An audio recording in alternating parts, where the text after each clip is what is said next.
Good to be here. I have a three-way split. I recently moved up from LSU to North Carolina, so I think, sort of representing maybe both of those places. Seem a little underrepresented here in Idaho. I'm going to give at least my attempt at an aquacultural engineering extension update and a general extension update. I'm going to tell you about some of our locations and then some of our upcoming events. And co-authors include Mike Burchell, who's one of our extension people, and three of my students, Matt, Alex, and Melody. And I'm glad to be here. I just want to compliment all the previous speakers, some really eloquent talks, and I have learned an immense amount. So like I say, coming from Louisiana and from other places to North Carolina, these are four of our venues in terms of locations where we can do outreach. We have the Marine Aquaculture Research Center, which is in Marshallburg on the eastern seaboard. We have access there to tidal water, intermediate salinity. We can go from 0 to about 30 parts per thousand. We have what's called the NC State Fish Barn in Raleigh, which has a combination of some semi-commercial scale recirculating aquaculture technologies and some aquaponics demonstrations. We have a teaching lab within our department, Bio and Ag Engineering, very useful for small student projects and hands-on. And then we have a centralized NC State laboratory, which is actually hard to give tours in because it is very biosecure, but it is very good for the research side and can on occasion accommodate some tours. And here's my kids, and here's my other kids, and my other kids. So and this, of course, as mentioned before, this is really what we're ultimately doing this for is for the future. We've got more people coming, and we've got challenges in our fisheries and opportunities in aquaculture.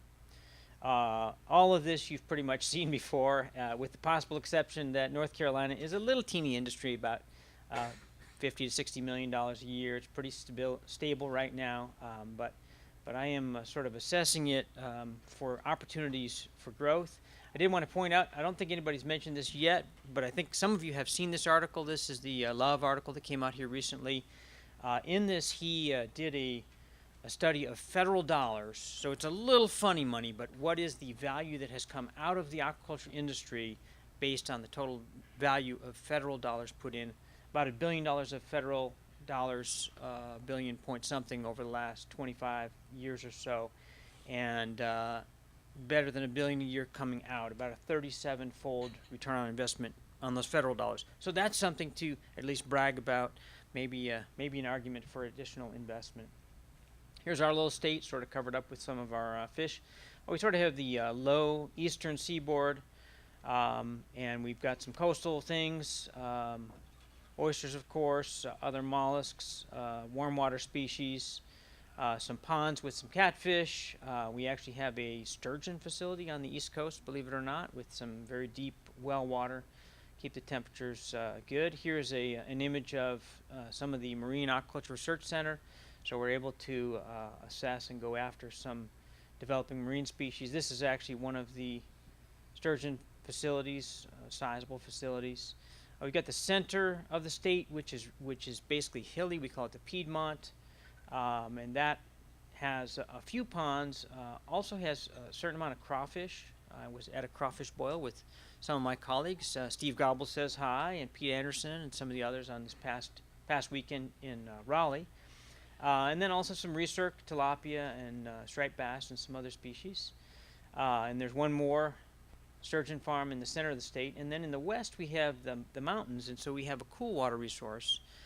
Maybe a little bit similar to what we've got here in Idaho, and there are salmonid culture up there. That's a $10 to $20 million industry as well. I threw the alligators on there just for the fun of it. There was one culture right near the coast here that is currently out of business, but you never know, might be back. So a pretty diverse state in terms of what we're doing. Like I say, I kind of do all of these, discovery as well as outreach, and then some teaching. Some of the focus for us in aquacultural engineering is often on the equipment and on ways we can enhance. Sometimes in recirculating aquaculture, so how do we approach zero discharge in a recirc system where we can improve that water and then put it back into the system. The average discharge is probably 5 to 10% per day, so you sort of go, well, in 10 to 20 days you have gone through all your water. Can you move that towards 100%? Also, given that there is some waste that comes out of this, how can you turn that waste into something valuable?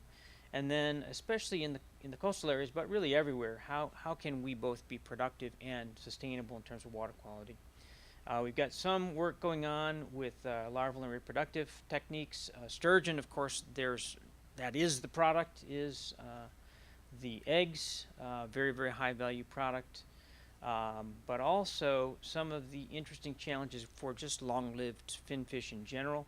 How do you breed, if that's what you're going to do, or select very intelligently for very slow-growing fish? And then on the harvest and post-harvest, some of the food safety things people have spoken about before, and maybe even, this is a little bit different, but can there be value-added microorganisms? So Ben Redding and John Bell, John's down on the coast, but Ben is in Raleigh with us. In particular for the sturgeon, the caviar is valued based on its taste, and the taste is linked to some of the microorganism activity. It's a cultured product of sorts. Can we learn about that, and can we culture that? Here is, I'm going to say, sort of our worst facility. It was really very nice. Tom Lasordo and company put it together, but unfortunately, it has 4 very large tanks. These tanks are about 10 feet deep. They're probably almost 30 feet across, so they are sort of commercial scale, except commercial has gotten even bigger since then, so they're sort of small commercial scale now. So they really aren't that great for demo. They're almost impossible for research. We've talked about doing a little bit of floating islands or constructed wetlands in them. We may end up redoing this facility completely. That obviously is going to take a little bit of money. The one thing that is done at this location is some aquaponics, and that, as was alluded to earlier, is one of the most popular things out there in terms of tours coming through. And so, you know, this one's kind of in a holding pattern at the moment. We'll see what happens there. I did want to mention some outreach goals. I want to be practical and educational, but I also want to be safe, sustainable, and productive. And maybe those last two are the biggest ones, to be sustainable as well as productive. The conservation comments earlier were right on the money. Thank you for mentioning engineering earlier, and even for mentioning something like autonomous vehicles. I think you called them drones or something like that. But yes, these are a reality. We have both boats and flyers that do different things. Got a couple students that have been working on these. Biofiltration for water quality, and the research systems themselves.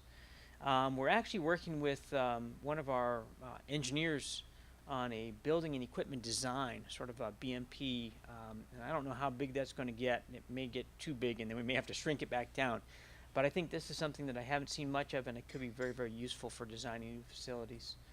And then certainly coastal aquaculture and sustainability and sustainable development are interests as well. And we do have various grants, and again, thanks to the various funding agencies and some recent publications, wide variety there. But again, I want to conserve and grow. Can we find ways to culture as well as protect the coast? These are some bioengineered reefs. I was not very satisfied with this, but it certainly did build land. There may be another figure on that. And then, are there practical goals in my state or my region that are worth pursuing? We looked at some of the high value, moderately high value, but for us, if you're only $50 million, then something that's $10 million is pretty high value. Trout is about at its limit. With the current technology, we may explore some additional technology to recirculate some of that water, but economics may prevent that from growing very much. Hybrid striped bass, and then more recently a strain of domesticated striped bass, and there should be a series of publications that come out on that. You'll probably hear more about that at World Aquaculture. That has potential for some growth. That's a high value or moderately high value product, goes to the East Coast markets. Much of it goes there live, so it commands a decent price. That's likely to grow a little bit. Catfish, as was mentioned earlier, probably stable at best, but still hanging in there. And then tilapia. And there's no real limit. The irony of this, I really kind of love tilapia because it's sort of every man's fish. This is the stuff that's going to feed the world, really. But it also isn't going to necessarily pay the highest bills. Amazingly, there's a whole group of tilapia producers that are making a living of it. And then really the place where the growth is going to occur in North Carolina will be in oysters. That, I think, is already starting to grow. Sturgeon, there could be some crazy numbers coming out of that. It's been a few 100,000 at this point. I would love to see crawfish grow in North Carolina. It couldn't shrink much. These are current numbers. Alligators, probably not going to shrink anymore, and actually there may be some room for growth. We're actually talking to some of the textile people. The value in alligators is in the big values in the skins. And then actually we're doing some work in algae and microalgae as well as soft-shell crabs. There's over 300 licenses for these small crab producers. Somebody mentioned the small producers. This is an opportunity. We're looking at sort of low-cost biofilters for them. And again, this is pretty much produce and be productive. And this is my tours around the area. So I guess I'm beginning to earn my money as a extension guy. And then I wanted to just point out that there's a lot of overlap here between extension and the teaching and the research side of things. So one thing I wanted to get up there before my time runs out. We're at 2 minutes. Oh, we're good. All right. So come to New Bern, North Carolina, March 8 to 10. This is the 30-year Aquaculture Development Conference, and I've learned a lot about this in the last year or so. This past year we had about 250, mostly of us. We're going to try to have something like a matching number of customers, and we're going to do something a little bit different. We certainly do have a variety of sponsors, a nice venue, not bad if you're coming from the north at this time of year, but we're going to try to have our customers have a cooked product or a series of cooked products at our seafood, and we've done this before, done the seafood festival, but then also up on the display talk about here's a person, here's a human being. I liked our lady from the islands that was growing the stuff. Here's a human being.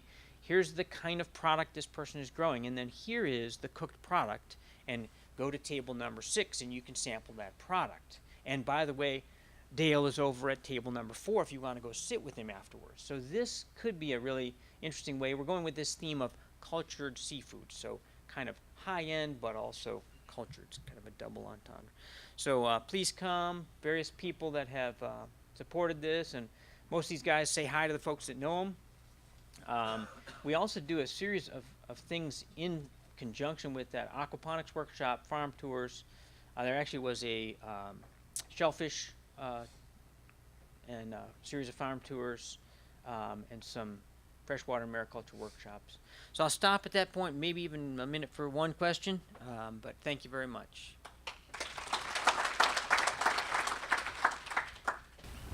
Question for Stephen? Sir. Just a quick question. Are you guys still doing any prawn cluster down in North Carolina?